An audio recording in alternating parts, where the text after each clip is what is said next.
Chapter 4, Tracking Sleep. Who knew something so tiring could be so excited?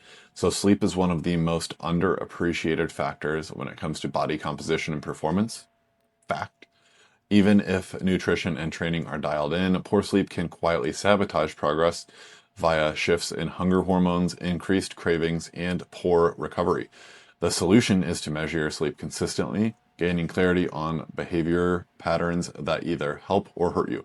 Now, before you get all crazy about this or excited, this is much like tracking calories, where you don't have to go crazy about tracking your sleep forever. So some people do get crazy about tracking their sleep, and sometimes it actually makes them sleep worse because they're tracking it and they're like worried about how well they're going to sleep or how much or how little sleep they're going to get that night. You don't want to get to that point, and you want to track sleep to whatever extent that it can help you make progress and better understand your patterns and your information. But you don't want to have to rely on sleep tracking forever to tell you everything about how you feel and a bedtime routine and stuff. So this is just like you can stare at a finance app and stress about your financial situation all the time. It doesn't fix the problem. It doesn't tell you how to fix the problem. It just tells you where you're at. So tracking sleep is just a number, and we will talk about habits and behaviors that you can use to get better sleep and more sleep, etc. But again, don't freak out about tracking. If you don't like to track your sleep, we'll go through some easy ways to track it to work around that.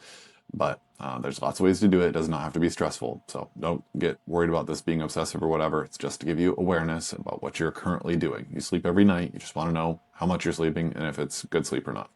So how to track your sleep. There are several options. Each one comes with some trade-offs, so just read through them and choose what option seems best to you. So you have wearable devices. There's Oura rings, there's Whoop bands and Whoop devices, there's Apple Watches, Fitbits, there's lots of other ones I'm not listing. There's lots of ways to track sleep.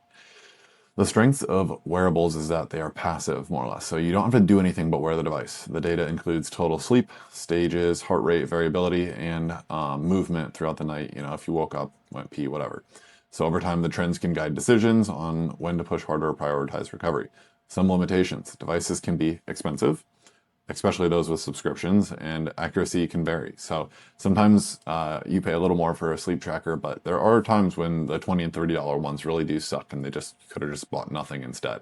So and sometimes they do great, and they're good enough. So you don't want to obsess over the exact number of REM minutes that you had, all that. They're not the most accurate yet. They're getting more accurate, but even the good sleep trackers are not perfect yet. So it's not about the exact minutes. For some, it's just like, or for most people, it's just patterns, and it's just bringing awareness to sleep being important. So by tracking it, you're like, oh, this is an important thing. I should pay attention to this. So for some, like I discussed before, tracking can create stress, and it can even worsen sleep. Orthosomnia is the name of that condition. So yeah, don't get yourself to be that person. And if you do feel like you're becoming that person, just message me and we can talk about some ways to get around that. So some takeaways. If you already wear one of these devices, like a wearable, you're already collecting that data more or less, more than likely. So it's a simple and powerful option. But yeah, if you don't want to go buy the device, you don't necessarily have to. We'll talk about some other options going forward. So you can also track with an iPhone or some sort of similar device, an Android if you're a weird person, whatever. But you can track with a smartphone. So the strength is it's free if you already have the phone, you know. And it's simple and it's already in your pocket. So the health app can log your sleep and set consistent bed and wake reminders. And paired with apps like Sleep Cycle and Apple's Wind Down, it can nudge you towards better routines. But the limitations are the data is pretty basic because it's not on you physically. It's probably next to you or under your pillow or whatever. So it's the bedtime and wake time, and sometimes is basic. It's basically just bedtime, wake time, and some movement sometimes. So because the phone stays with you in bed, it can also become a distraction. That's a huge point. Phones can be very distracting in bed, especially when you wake up first thing in the morning, middle of the night, or just trying to get to bed. So late night scrolling or YouTube will do more harm than the app can undo by tracking your sleep. So usually I don't recommend this to people, but if you really want to track your sleep and you really want to use your phone, who am I to tell you no? I'm just telling you it's an option. So the takeaway is it's a minimal effort and cost usually if you already have a phone, minimal effort entry point. It won't give you as detailed of recovery information, but it will create awareness and reinforce consistency.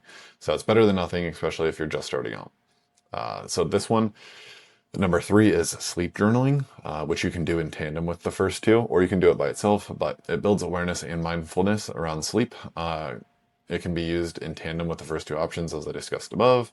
And you can actually write down, how you actually feel. So it's one thing if it tells you, oh, you slept 9 hours, great work, but you feel horrible, like it was really bad sleep, you woke up in the middle of the night, whatever.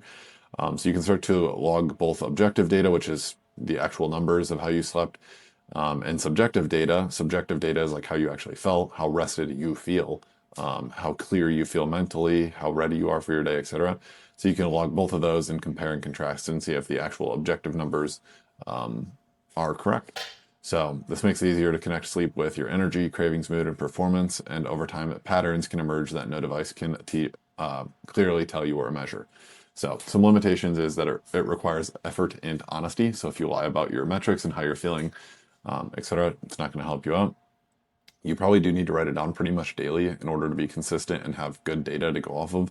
And there aren't really any graphs or reminders or automations like there are within the first two options. These devices have a lot of data collection ability and software that can measure things and graph it for you and tell you how pretty you are and how good you're doing. Whereas this is just a piece of paper and it's not going to tell you that. So if you want to know more about sleep journaling, you can click on this first link.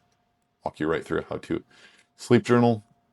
And here's another link for an actual sleep journal you can print off each week and use. I made these just for you guys, so you're welcome. But yeah, you can go through how to sleep journal, read through that, use that, and then use the actual sleep journal to journal your sleep. If you just want to draw lines on a legal pad or your bedtime notebook or whatever, you're welcome to do that, and just can use these as header. So you'll put the date down, what time you went to bed, what time you woke up, how many hours that that calculates out to be, and then how restful that night of sleep was. So a 10 would be, it was the most amazing night of your sleep. You're ready to take on the world. 1 would be a terrible night of sleep. And then you can make notes off to the side if you want. So that's how you use those.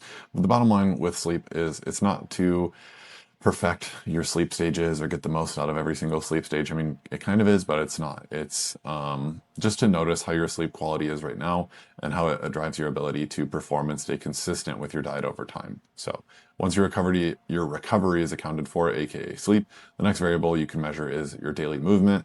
Sleep sets the stage for recovery, but activity determines how much energy you expend outside the gym. So that is where step tracking can come in to help with that.